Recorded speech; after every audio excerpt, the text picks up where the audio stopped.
English నేర్చుకోవడం, అనర్గళంగా మాట్లాడడం మీ కల? వెంటనే కాల్ చేసి క్లాసెస్‌కి రిజిస్టర్ అవ్వండి. నమస్తే కళ్యాణ్ గారు. నమస్తే జయ గారు. కళ్యాణ్ గారు, యాజ్ యూజువల్ రెగ్యులర్గానే మనకి చాలా మెయిల్స్ వస్తున్నాయి. దాంట్లో నుంచి స్ట్రీమ్ చేస్తున్నారు మన యూనిట్ అంతా కూడా. సో నెల్లూరు నుంచి ఒక మెయిల్ ఉందండి. ప్రియాంక అమ్మాయి, తన పర్సనల్ ఇష్యూని మనకి షేర్ చేసింది. బట్ ఒకసారి మీరు కాల్ చేయమంటే చేసేస్తాను. యా,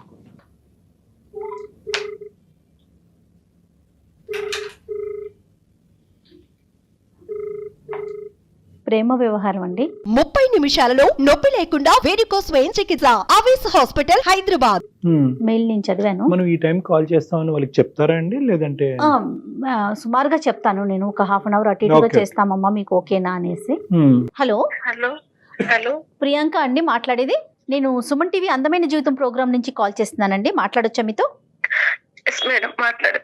అయ్యో అయ్యో, చాలా ధైర్యంగా ఉండాలమ్మా మీరు. నాతో పాటు డాక్టర్ గారు కూడా ఉన్నారు. మీ మెయిల్ గురించి చాలా బ్రీఫ్ గా నేను చెప్పాను. ఒకసారి డాక్టర్ గారితో మాట్లాడతారా? ప్రియాంక నమస్తే అమ్మా. నువ్వు కొద్దిగా నిన్ను ఓదార్చుకుంటూ మాతో కొద్దిగా గట్టిగా మాట్లాడితే మనకు సమస్యకి క్లియర్ గా అర్థం అవుతుంది, పరిష్కారం కూడా చెప్పడం ఈజీ అవుతుంది. ఎంతమ్మా మీ వయసు ఎంత? మీరు ఎక్కడి నుంచి మాట్లాడుతున్నారు? మాది నెల్లూరు సార్. ఓకే, నా వయసు 26 సంవత్సరాలు. ఓకే. ఏంటమ్మా సమస్య? నా పేరు ప్రియాంక సార్. ఎస్, నేను డిగ్రీ వరకు నెల్లూరులో చేశాను సార్. Very good. పీజీ కోసం హైదరాబాద్ కు వచ్చాను. Very good. పీజీ చేయడానికి ప్రొఫెసర్ కావాలని నా డ్రీమ్ సార్. ప్రొఫెసర్ క్యాంపస్ లో జాయిన్ అయ్యాను.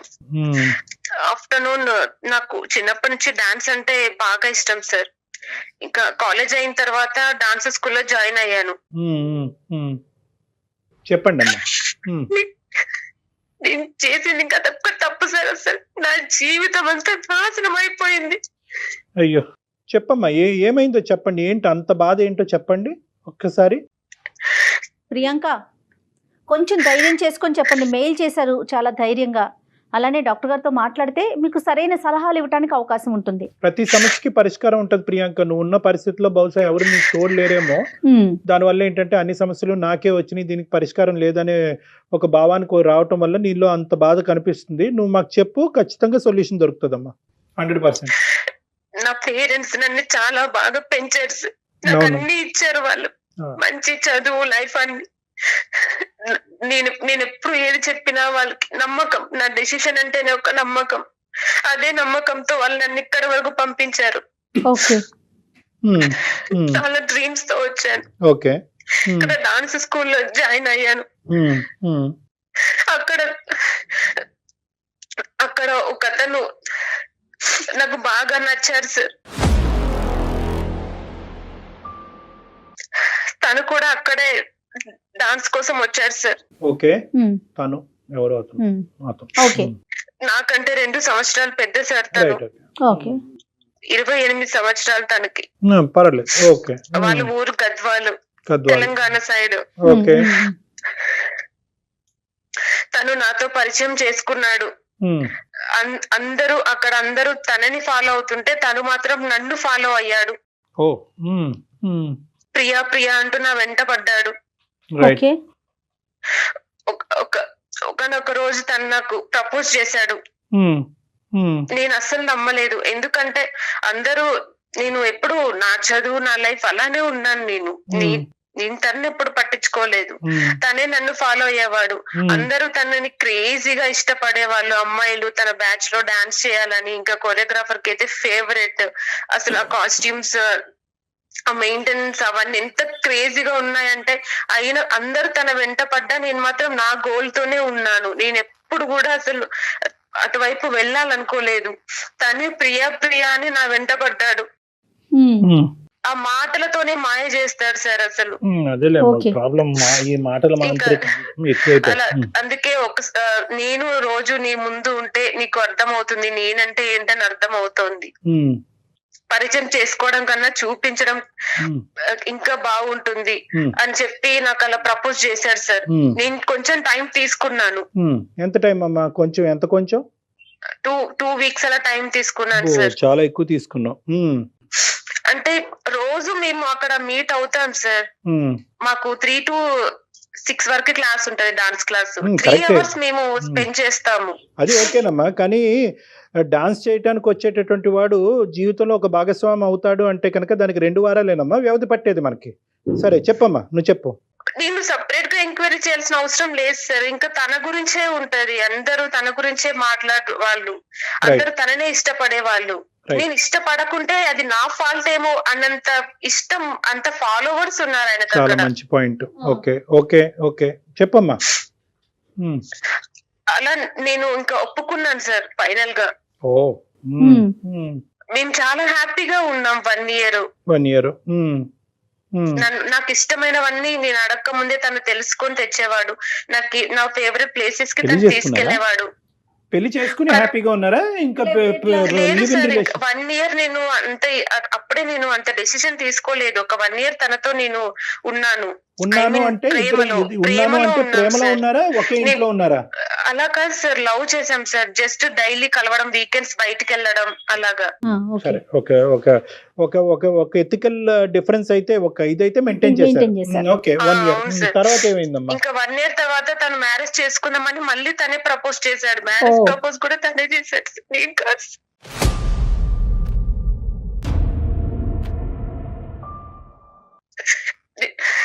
నేను మీ ఇంట్లో వాళ్ళకి చెప్పాలి అని అన్నాను. అంటే వద్దు, మా ఫాదర్ వాళ్ళు ల్యాండ్ లార్డ్స్, అక్కడ వాళ్ళు ఫ్యామిలీ వాళ్ళనే చేసుకోవాలి, నాకు ఒక దూరం సంబంధం వచ్చింది, ప్రెజర్ చేస్తున్నారు, అవన్నీ కాదని నీకోసమే ఉన్నాను. కానీ నేను ఇంట్లో ఇవన్నీ చెప్పలేను, వాళ్ళు ఒప్పుకోరు, వాళ్ళకి క్యాస్ట్ ఫీలింగ్ అన్ని ఉన్నాయి. నాకు నువ్వు ఉంటే చాలు, ఒక బాబు పాప పుట్టిన తర్వాత ఎలాగైనా ఒప్పుకుంటారు. ఇప్పుడు నేను వాళ్ళ ముందు వెళ్ళి నిలబడలేను, నేను ఒక్కగానొక్క కొడుకుని అని నన్ను కన్విన్స్ చేశారు సార్. ఓకే, అట్లీస్ట్ నేను మా ఇంట్లో అన్నా వెళ్ళి చెప్దాము, ఇంటికి రాను ఇన్వైట్ చేశాను నేను. అంటే కాల్లో చెప్పు, ఇప్పుడు వద్దు, ఎలా అయినా పేరెంట్స్ మనం డైరెక్ట్ గా వెళ్తే ఏది జరగదు, పేరెంట్స్ ఎదురు కూర్చొని మాట్లాడతారు, ఇంకా అది మా ఇంట్లో జరగదు, ఒకసారి కాల్ చేసి చెప్పు అని తనే అన్నాడు. నేను తనని అంత నమ్మాను సార్, అసలు ఇంకా తనుంటే చాలు అనేలాగా. డాడీ కాల్ చేశాను నేను, మరి నేను ఇలా అనుకుంటున్నాను అంటే ఇంకా డాడీ చాలా సీరియస్ అయ్యాడు. మేము ఆల్రెడీ నీ కోసం మంచి చూస్తున్నాము, అన్ని సిద్ధం చేసుకుంటున్నాము, నువ్వు పీజీ చేసి సెటిల్ అయ్యి ఆ చాయిస్ మేము తీసుకోవాలనుకున్నాము, కానీ నువ్వే తీసుకున్నావు ఇది కూడా అని చెప్పి డాడీ చాలా సీరియస్ అయ్యాడు. ఓకే, నీ డెసిషన్ ని నేను ఎప్పుడు కాదని లేదు, రెస్పెక్ట్ ఇచ్చాను. ఇప్పుడు కూడా నేను రెస్పెక్ట్ ఇస్తున్నాను. కానీ ఈ లైఫ్ లో ఏది జరిగినా నువ్వే హ్యాండిల్ చేసుకోవాలి. ఇది ఎంత పెద్ద డెసిషన్ తీసుకున్నావంటే నువ్వు ఈ రోజు నాకు అది నువ్వే సాల్వ్ చేసుకోవాలి ఇంకా అని చెప్పి డాడీ సీరియస్ అయ్యాడు. ఓకే, అంటే ఎంత సీరియస్ అయినా కూడా ఇటువంటి విషయాల్లో తక్కువే. నేను తనకు చెప్పాను, డాడీ వాళ్ళు ఇలా అంటున్నారు, నా వల్ల కాదు నాకు అంటే కూడా తను లేదు, ఒక బాబు పుట్టిన తర్వాత కన్విన్స్ అవుతుంది, నువ్వు ప్రాబ్లం అని చెప్పాడు. ఏం చేస్తూ ఉంటాడమ్మా అతను? జాబ్ ఏంటమ్మా అతనిది? ఓన్లీ డాన్స్ క్లాసే వచ్చేవాడు. ఇంకా జాబ్ వెతుకులాట్లో ఉన్నాడు, జాబ్ సర్చ్ లో ఉన్నాడు.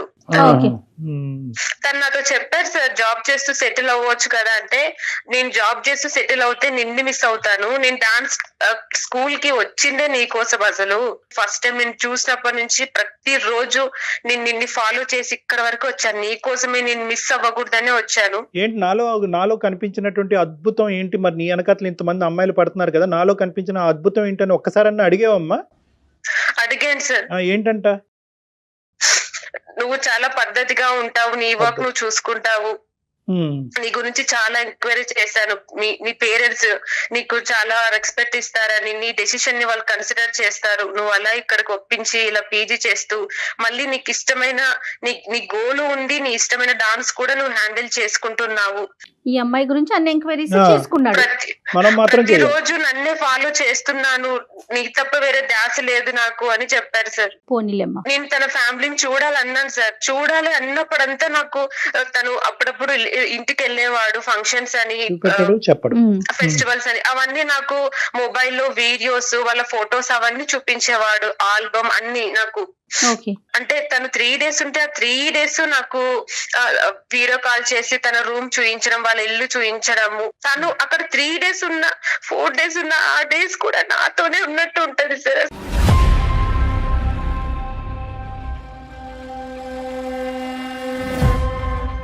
ప్రియాంక ఒక్క నిమిషం అమ్మా, ఒక్క నిమిషం. నేను 2 మాటలు మాట్లాడిన తర్వాత నువ్వు చెప్తే గానీ, ఇప్పుడు నాకు అర్థమైంది ఏంటంటే కనుక, ఎట్టి పరిస్థితుల్లో అతని పూర్వాపరాలు కానీ, అతని అడ్రస్ కానీ, ఆ మనిషి చుట్టూరు ఉండే మనుషులను మాత్రం చూపెట్టేవాడు కాదు. అతని రూము, బెడ్రూమ్, బాత్రూమ్ మాత్రం చూపెడతాడు. అలా కాదు సార్, లంచ్ చేసేటప్పుడు అమ్మ ఇలా చేసింది చూడు లంచ్ అని ఇలా చూపించడము. వాళ్ళ అమ్మ వండిన అన్నము కూర కాదు చూపించటం, వాళ్ళ అమ్మని పరిచయం చేశాడా మీకు ఫోన్ లో? ఇంట్లో వాళ్ళు స్ట్రిక్ట్ కాబట్టి అలా అసలు నేను ఒక అమ్మాయితో మాట్లాడుతున్నానని తెలిస్తేనే చాలా గొడవలు జరుగుతాయి. అందుకే అలా ఎప్పుడు మాట్లాడించలేదు. అతని పేరేంటి ఇంతకి? విశ్వాస్. ఓకే అమ్మా, విశ్వాసం. సరే, తర్వాత ఏమైందమ్మా చెప్పమ్మా. తర్వాత పెళ్లి చేసుకున్నారా? గుళ్ళో మ్యారేజ్ చేసుకున్నాం సార్. రిజిస్టర్ మ్యారేజా గుళ్ళోనండి? రిజిస్టర్ మ్యారేజ్ అడిగాను నేను. రిజిస్టర్ మ్యారేజ్ చేసుకుందాం అంటే అలా వద్దు, ఎందుకంటే సాక్షి సంతకాలకి ఎవరు రారు, మీ వాళ్ళైనా మా వాళ్ళైనా రారు. ఇంకా డాన్స్ స్కూల్లో చెప్తే అది బాగోదు, ఇప్పటికే అందరూ నా వెంట పడుతున్నారు, నేనేమో నీ వెంట పడుతున్నా అని చెప్పి అమ్మాయిలందరు నన్ను కుళ్ళుకోవడం, అబ్బాయిలందరు నిన్ను కుళ్ళుకోవడం. ఇలా ఇక్కడ మనం మంచి కోరే వాళ్ళు ఎవరున్నారు, జలస్ ఫీల్ అయ్యే వాళ్ళే ఉన్నారు, వీళ్ళెందుకు మనకి. ప్రతి దానికి ఒక ట్యాగ్ లైన్ ఉంటది కదా, ప్రతి దానికి నువ్వు అడిగేటటువంటి ఉంటది. కానీ మనం ప్రశ్నించాం కదా. ఇక్కడ వచ్చేటటువంటి ప్రాబ్లం ఏంటంటే, ప్రతిదానికి ఏదో వంక చూపెడుతున్నాడు. తల్లిదండ్రులు చూపెట్టమంటే వంక చూపెడుతున్నాడు, మాట్లాడించమంటే వంక చూపెడుతున్నాడు. అక్కడ ఏదో పెద్ద కుటుంబం, వాళ్ళు తీస్తే పరుగు పోద్దని అంటాడు. పోనీ అట్లీస్ట్ ఒక రిజిస్టర్ మ్యారేజ్ చేసుకుందాం అంటే కనుక వాళ్ళకి వీళ్ళకి తెలియటం ఎందుకు, గుట్టు చప్పుడు కాకుండా చేసుకుందాం అంటాడు. ఇన్ని కామాలు ఫులిస్టాపులు పెట్టినోడిని ఒక్కటి స్ట్రైట్ ఫార్వర్డ్ గా, నేను అడిగింది నేను కోరుకునేది ఒక్కటన్నా చెయ్యొద్దా ఈ పెళ్లి విషయంలో అని అడిగే దమ్ము ధైర్యం నీకు లేదమ్మా? నువ్వంటే ప్రాణం, నువ్వు నా బంగారం, నువ్వు లాంటి అమ్మాయి లేవు, 100 మంది నీ వెనకట్లు పడుతున్నారు, నువ్వు నా వెనకట్లు పడుతున్నావు కాబట్టి నేను పెళ్లి చేసుకుంటాననేటటువంటి ఒక్క కంక్లూజన్కి వచ్చి చేసేసుకున్నావు, అంతే కదా సార్? ఒక అమ్మాయికి ప్రేమ చూపించే భర్త కంటే ఇంకా ఏది ఎక్కువ ఉంటుంది సార్? ఏమ్మా ఇంకెవరు చూపెట్రా? అన్ని ఓపెన్ గా ఉండి అందరినీ పరిచయం చేసుకుంటూ అందరితో నార్మల్ గా ఉండేటటువంటి ప్రేమ చూపెట్టేటటువంటి వ్యక్తులు మనకు వద్దా? అంతా ఈ కపటి ప్రేమ, సీక్రెట్ ప్రేమే కావాలా మనకి? మీ నాన్నగారు ఒక కూతురుగా నీకు చూపెట్టేటటువంటి ప్రేమని బహిరంగంగా అందరికీ చూపెట్టే ఒక తండ్రి ప్రేమని వేరే మగాడు ఎందుకు చూపెట్టలేడు? ఎందుకు ఈ ప్రేమలో ఎందుకు అంత సీక్రెసీ? అది నా ప్రశ్న. ప్రేమ తప్ప నన్ను అనట్లే, ఎందుకు ఈ సీక్రెసీ ఎందుకు? వాళ్ళు చెప్తే ఫీల్ అవుతారు, వీళ్ళు చెప్తే సరే పెళ్లి చేసుకున్నారు. ఒక ఫోటో తీసుకున్నారమ్మా? ఫోటో తీసుకున్నారు, ఒక 2-3 ఫోటోలు ఏమైనా తీయించుకున్నారా? అవి కూడా లేవా? మొబైల్ మేమే తీసుకున్నాం సార్, తన మొబైల్లో ఉన్నాయి. సరే, ఓకే. ఏమైందమ్మా తర్వాత? ఏమైంది? పెళ్లి చేసుకున్నారు, ఎక్కడ కాపురం పెట్టారు? హైదరాబాద్ లోనే ఒక చిన్న ఇల్లు తీసుకొని అక్కడే ఉన్నాం సార్. ఇంకా నేను ఆర్ట్స్ మానేసి పార్ట్ టైం జాబ్ కి వెళ్ళాను ఫస్ట్. ఓకే. నీ కాలేజ్ ఫీజులు ఇవన్నీ కూడా ఇంకా ఓవర్సీస్ ఏనమ్మా? అదే నాన్నగారేనా? నీ అమ్మాయితో గట్టిగా మాట్లాడాలో తెలియదు, మెతగ్గా దువ్వాలో తెలియదు. కాదమ్మా ప్రియాంక, ఒకే ఇంట్లో ఉన్నాం మేడం. ఇంకా స్టార్ట్ చేసాము న్యూ లైఫ్ ని, కొత్త కాపురం మొదలు పెట్టారు. రైట్. తర్వాత కాలేజ్ అవన్నీ మానేశాను, అయిపోయింది. పార్ట్ టైం జాబ్ కి వెళ్తుంది కదా, మరి ఇల్లు గడవాలిగా. కొన్నాళ్ళకి నాకు ప్రెగ్నెన్సీ వచ్చింది. 7th మంత్ అప్పుడు ఒక రోజు నన్ను కూర్చోబెట్టి నీకు ఒక విషయం చెప్పాలన్నాడు.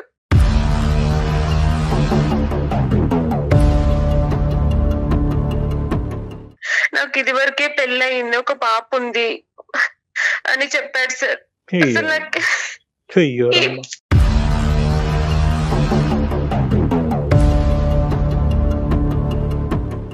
ఇప్పుడు నువ్వు ప్రెగ్నెంటా?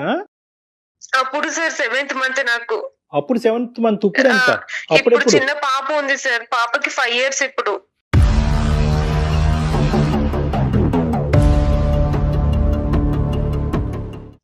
ఏం చెప్పాలా అసలు, నాకు ఎందుకు జోక్ చేస్తున్నా, నువ్వేమన్నా ఏం మాట్లాడుతున్నావు అసలు అన్నాను నేను. లేదు బంగారం, లేదు బుజ్జి అని అప్పుడు కూడా నాతో ప్రేమగానే మాట్లాడుతున్నాడు. నాకు మళ్ళీ అప్పుడు ఫొటోస్ చూపించాడు, వాళ్ళ మ్యారేజ్ ఫొటోస్, అది వాళ్ళ పాపకి పేరు పెట్టడం, అవన్నీ ఫ్యామిలీ. అసలు నాకు ఎట్లా రియాక్ట్ కావాలో కూడా అర్థం కాలేదు సార్. అసలు నేను ఏం చేయాలి ఇప్పుడు?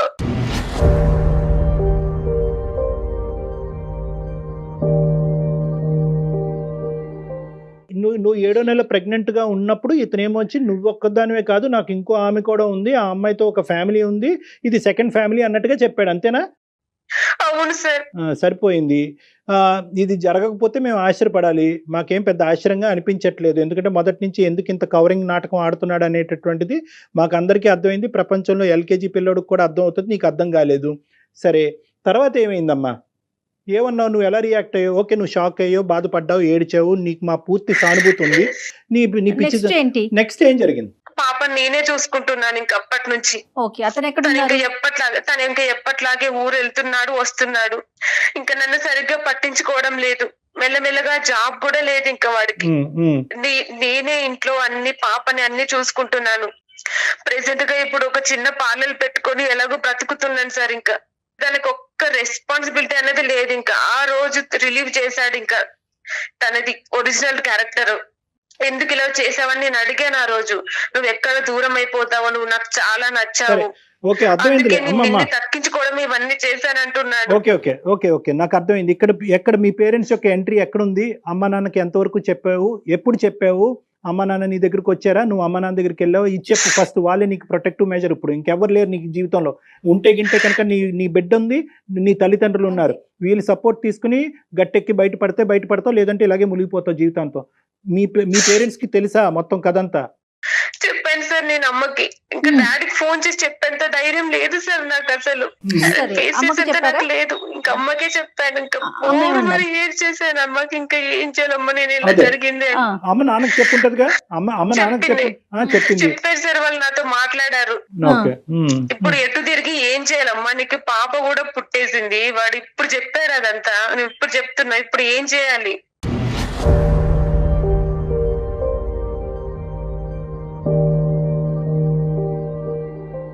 ఇది పెళ్లి కాదు. నెంబర్ 1 నువ్వు గుర్తుపెట్టుకోవాల్సింది ఏంటంటే, గుడిలో పెళ్లి చేసుకున్నా, ఫోటోలు తీసుకున్నా, ఏం చేసుకున్నా కూడా ఫస్ట్ ఆఫ్ ఆల్ ఇది పెళ్లి కింద పరిగణలోకి రాదు. ఎందుకంటే legally this is not correct marriage. So ఇది పెళ్లి కాదు. ఇదే చెప్తున్నారు సార్. నేను పోలీస్ కంప్లైంట్ ఇస్తే కూడా ఇదే చెప్తున్నా.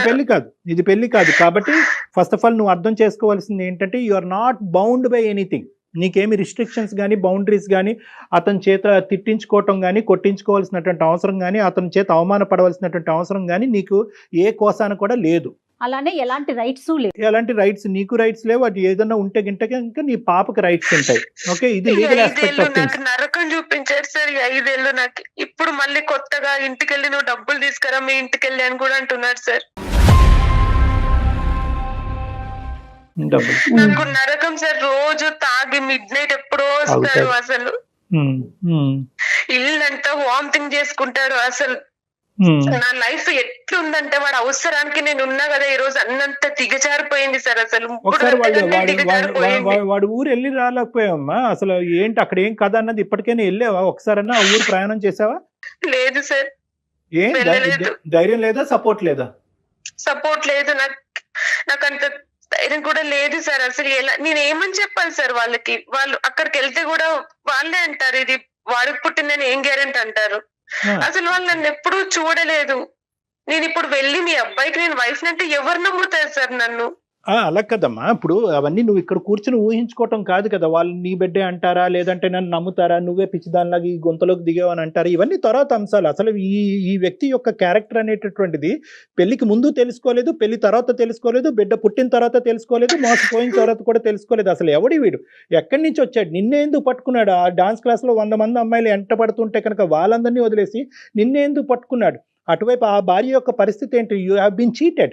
నేను చీట్ చేయబడ్డాను అనేటటువంటి అంశం నువ్వు గట్టిగా మాట్లాడి ఆ ఊర్లోకి వెళ్ళి పంచాయతీ పెట్టకపోతే ఎలా? ఎన్ని పంచాయతీలు చేసినా వాళ్ళ ముందు అన్ని చెప్తారు సార్. లేదు, నేను ప్రేమగానే చూసుకుంటున్నా నా భార్యని, నా బుజ్జి, నా బంగారు అంటారు సార్. ఎవరికైనా సపోర్ట్ తీసుకుని వెళ్ళాలంటే కూడా అసలు నువ్వే వైఫ్ కాదు, ఇది ఇల్లీగల్. అసలు ఎలా వెళ్ళాలి అక్కడికి? నాకు ఇప్పుడు సపోర్ట్ లేదు. పోలీస్ కంప్లైంట్ ఇచ్చిన వాళ్ళు నాకే కౌన్సిలింగ్ ఇచ్చి నన్ను తిరిగి వెళ్ళమంటారు. అవును కరెక్ట్. అక్కడ వీడు బుద్ధిమంతుల్లాగా మాట్లాడతారు సార్. అలా ఏం లేదు, ఏదో చిన్న చిన్న గొడవలు అంతే అంటాడు వాళ్ళ ముందు. సో అక్కడికి వెళ్ళైతే నువ్వు మాట్లాడదలుచుకోలేదు, అతను పరువు తలుచుకోలేదు, ఎందుకు ఇలా మోసం చేశాడు అనేటటువంటి అంశం గురించి పూర్వపరాలు తెలుసుకునేటటువంటి ఆలోచన కూడా నీకు లేదు. The only question in front of అందమైన జీవితం ఈస్, నువ్వు మమ్మల్ని అడిగేది ఏంటంటే ఇందులో ఉండాలా, దులుపుకోవాలా? అంతేనా? నేను చాలా ఆలోచించాను. ఫ్యామిలీ గురించి అన్ని. ఒకవేళ నేను అలా వెళ్తే నా ఫ్యామిలీ బయటకు వస్తుంది. ఇప్పుడు ఏదో గుట్టు చప్పుడు కాకుండా ఉన్నాను. నాకు మ్యారేజ్ అయిందని కూడా నా రిలేటివ్స్ కూడా తెలియదు ఇప్పుడు అసలు. ఏదో అమ్మాయి చదువుకుంటుంది, సెటిల్ అయింది అనేలాగే మా పేరెంట్స్ కవర్ చేశారు. ఇంత జరుగుతుంది నా లైఫ్ లో అని చెప్పి వాళ్ళు ఎవరికి చెప్పలేదు. నో అమ్మ, ఇప్పుడు ఇక్కడ 2 అంశాలు జాగ్రత్తగా గుర్తుపెట్టుకో ప్రియాంక. వాళ్ళ ఇంటికి వెళ్ళి అన్ని గొడవలు చేస్తే నా ఫ్యామిలీ రోడ్డు పడుతుంది సార్.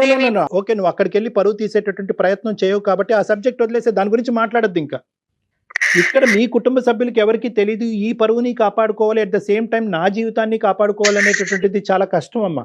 నువ్వు ఎక్కడో చోట నుంచి ఏదో ఒక ధైర్యం తెచ్చుకోవాలి, ఒక సపోర్ట్ అయితే ఖచ్చితంగా తీసుకోవాలి. ఇప్పుడు నాకు ఒక పాప ఉంది సార్, దానికి 5 ఏళ్ళు. ఇప్పుడు పాపను బాగా చూసుకుంటాడా? పాపకు కావాల్సినవన్నీ చూస్తుందా? పాప అతనికి బాగుందా? అన్ని సిగ్గు వదిలి చెప్తున్నా కదా, ఇప్పటికీ ఆ పాపకు ఒక్క డైపర్ కూడా తెలియదు. వాడు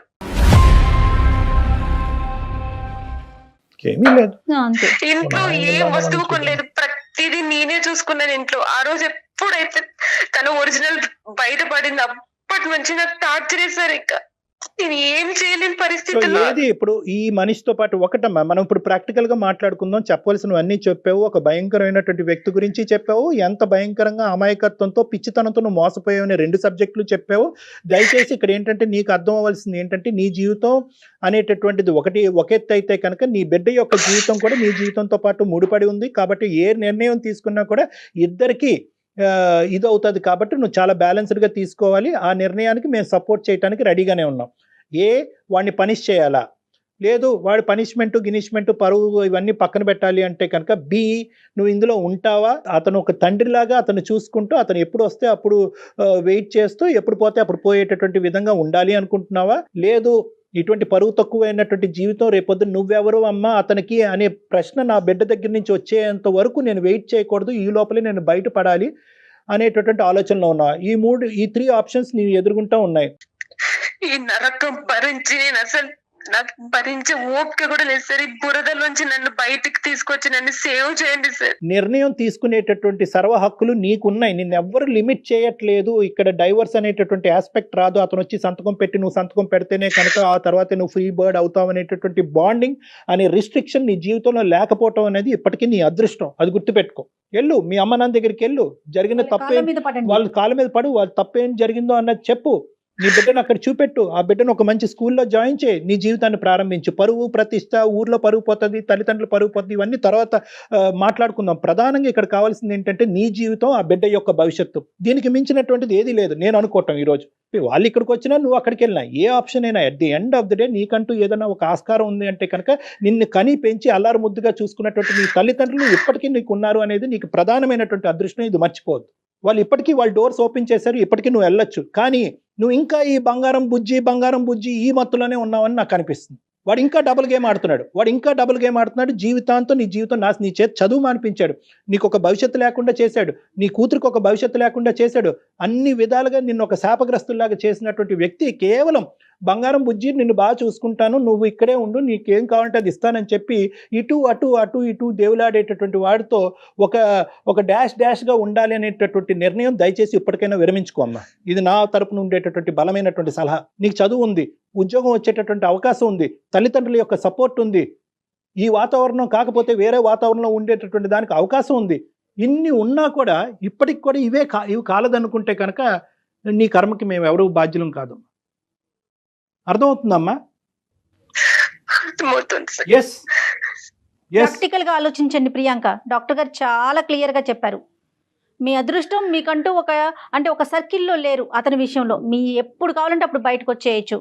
తల్లిదండ్రుల దగ్గరికి వెళ్ళండి, వాళ్ళ కాళ్ళ మీద పడండి, ఖచ్చితంగా క్షమిస్తారు. మీరు చెప్పినట్టు చేస్తాను మేడం. నీకు ఇంకా ఏమైనా డౌట్ ఉంటే కనుక మాకు కాల్ చేయి, మేము మాట్లాడతాము, మేము సపోర్ట్ ఇస్తాం, నీకు కావాల్సినటువంటి సపోర్ట్ ఇస్తాం. నువ్వు ధైర్యంగా వెళ్ళి మీ తల్లిదండ్రులకి ఇది విడమర్చి చెప్పలేనటువంటి పరిస్థితి ఉంటే కనుక ఆ ఇమోషనల్గా వాళ్ళకి కన్వే చేసేటటువంటి ప్రయత్నం నన్ను చేయమన్నా నేను చేస్తా. ఇక్కడ ఉండి ఏదో ఒక బ్యూటీ పార్లర్ నడిపిస్తున్నావే కానీ బహుశా నీకు కావాల్సింది ఏంటంటే ఒక ఇమోషనల్ అండ్ మోరల్ సపోర్ట్ కావాలి. ఇప్పుడు అర్జెంట్గా నీకు అది కావాలి. డైలమాలో ఉంది తను. లేదంటే ఇదే తప్పులు ఇలా కంటిన్యూ అవుతూనే ఉంటాయి, ఇంకా రోజులు వెళ్ళిపోతూనే ఉంటాయి కదా. పాప పెరిగిపోతుంది కదా. ఏమీ లేదు, ఒకే కాంప్రమైజ్. వాడు బాగానే చూసుకుంటున్నాడు కదండి, నాకు కావాల్సింది ఇస్తున్నాడు కదండి, తిడితే ఏంటి, తాగితే ఏంటి, కొడితే ఏంటి, బిడ్డకి తండ్రి అయితే కావాలి కదండి. ఇటువంటి యాంగిల్స్లో మాట్లాడుతూ ఏమవుతుందంటే కాలయాపన చేస్తూ ఇంకా అది ఆ ఊబిలో అలా కూరుకుపోతూ ఒక జీవోత్సవంలాగా బతుకుతూ నాదే ఉంటుంది. తప్పు కదా అని కాంప్రమైజ్ అవుతున్నారు. ఇందులోనే ఒక మంచి రోజు ఎత్తుక్కుంటాను, రేపు తాకకుండా వస్తాడేమో, ఎల్లుండి తాకకుండా వస్తాడు, ఈ రోజు కొట్టిన మగాడు రేపు కొట్టడేమో, నా బిడ్డను అయితే బాగానే చూసుకుంటాడేమో, రేపొద్దున వాడు ఆస్తులు ఎంతో కొంత పైసా ఇస్తాడని చెప్పి అక్కడ అడుక్కు తినేటటువంటి బ్రతుకులా బతుకుతూ ఉంటాడు. నేను ఒకటే చెప్తా ఉంటాను, 7 సంవత్సరాల పాటు, లేదంటే ప్రేమించుకున్నప్పుడు 1 సంవత్సరం అవనియండి, లేదంటే ఈ 5 సంవత్సరాల ప్రయాణం అప్పుడు మారినటువంటి వ్యక్తి రేపొద్దున మారుతాడా? గ్యారంటీ ఏది? మారలేడు.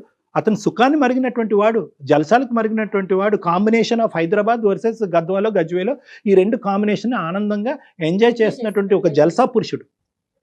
వాడికి నీ జీవితం అక్కర్లేదు, నీ భవిష్యత్తు అక్కర్లేదు, నీ కూతురి యొక్క భవిష్యత్తు అసలే అక్కర్లేదు, నీ పరువు ప్రతిష్టల గురించి వాడు ఆలోచించట్లేదు. ఎవడు ఆలోచించినప్పుడు నీ కూతురి యొక్క భవిష్యత్తు, పరువు ప్రతిష్ట గురించి నువ్వు ఆలోచించకపోతే ఎవరు ఆలోచిస్తారు? So my equation is very straight forward. Go back to face 1. ఏదైతే మీ తల్లిదండ్రులు కర్మ కొద్ది ఇక్కడికి వచ్చి ఇక్కడ ఇరుక్కున్నావేమో నాకు తెలియదు, కానీ go back to the face 1. నీ తల్లిదండ్రులు ఉన్నారు, వాళ్ళని కాపాడుకో, వాళ్ళని చూసుకో, వాళ్ళ ప్రేమను పొందు, వాళ్ళ సపోర్ట్ తీసుకో, ఈ దరిద్రం నుంచి బయటపడి. ఇంతకంటే సింపుల్ సొల్యూషన్ నేనేమి చెప్పలేను. Okay Priyanka, okay sir. ఇంకా ఫర్దర్ గా మీకు ఎలాంటి హెల్ప్ కావాలన్నా కూడా, డాక్టర్ గారితో పర్సనల్ గా మాట్లాడాలనుకున్నా కూడా చెప్పండి, డాక్టర్ గారి నెంబర్ ఫార్వర్డ్ చేస్తాను. Right? Okay madam. Okay, Okay. ధైర్యంగా ఉండండి. ఆల్ ద బెస్ట్ నాన్న. మంచి నిర్ణయం తీసుకో, సపోర్ట్ తీసుకో, ఫ్యామిలీ సపోర్ట్ తీసుకో. మాకంటే పెద్ద కౌన్సిలర్స్ ఎవరైనా ఉన్నారంటే అది మీ ఫ్యామిలీ తల్లిదండ్రులు, మెంబర్స్. అది మర్చిపోద్దు. ఓకేనా? Bye, all the best.